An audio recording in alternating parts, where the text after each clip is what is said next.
కేవలం ఒక పరమశివుడు వచ్చేటటువంటి వాహనం ఒక్కటే కాదు, అసలు నందీశ్వరుని యొక్క అనుమతి లేకుండా శివాలయంలో శివదర్శనం చేశారనుకోండి, దాన్ని శంకరుడు అంగీకరించాడు. ఎందుచేత అంటే శివదర్శనాన్ని ఇవ్వడానికి మొట్టమొదట ఎవరు అనుగ్రహించాలి అంటే నందీశ్వరుడు అనుగ్రహించాలి. ఎక్కడి నుంచి వచ్చింది నందికా శక్తి శివపరివారంలో అంటే శిలాదుడు అని ఒక మహర్షి, ఆయన మహానుభావుడు.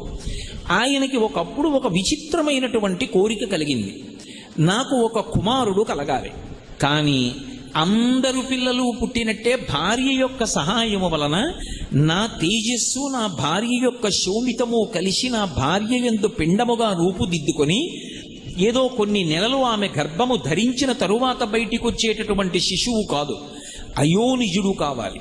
స్త్రీ గర్భము నుండి బయటికి రానివాడయ్యి ఉండాలి, అయోనిజుడు కావాలి. 2, ఆ పిల్లవాడికి మరణం ఉండకూడదు, ఇక పిల్లవాడు శరీరం అన్నది విడిచిపెట్టకూడదు. 3, వాడు పరమశివుడితో సమానమైనటువంటి స్థాయిని పొంది ఉండాలి అనుగ్రహంలో.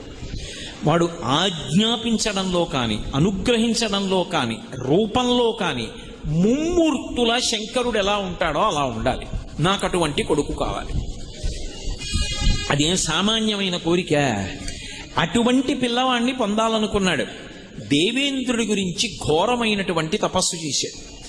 ఘోరమైన తపస్సు చేస్తే దేవేంద్రుడు ప్రత్యక్షమయ్యాడు. ఏం కావాలన్నాడు. ఇదిగో ఈ 3 లక్షణాలు చెప్పాడు, నాకు ఇటువంటి కుమారుణ్ణి కటాక్షించు అన్నాడు. ఒక్కొక్క మహానుభావుడికి ఒక్కొక్క సంకల్పం కలుగుతుంది. ఈ శపథమన్వేష్టం చారణ చరితేపధి అంటారు వాల్మీకి మహర్షి రామాయణంలో.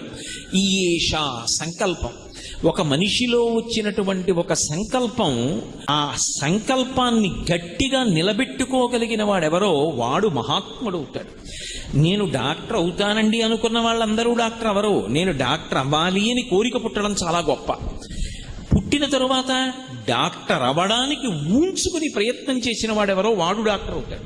అసలు ముందు సంకల్పం పుట్టాలి కదా. అసలు ఆ సంకల్పం పుట్టడం అందరికీ ఎందుకు పుడుతుంది? అందరికీ పుట్టదు. కాబట్టి అటువంటి సంకల్పం పుట్టింది శిలాదుడికి, అందుకంత తపస్సు చేశాడు. దేవేంద్రుడు ప్రత్యక్షమయ్యన్నాడు, హరుడొకరుండు తక్క అన్యులెవ్వరును ఈ వరంబును ఇవ్వగ సాటిరారు. అరయమునీంద్ర శంకరుండనాదిలయుండు భగవతోపకారి అతని గూర్చి ఘోరముగ తపించు. ఓ శిలాదుడా, నువ్వు 3 లక్షణములు కలిగినటువంటి కుమారుడు కావాలి అని చెప్పి కోరుకుంటున్నావు, కానీ హరుడొకరుండు తప్ప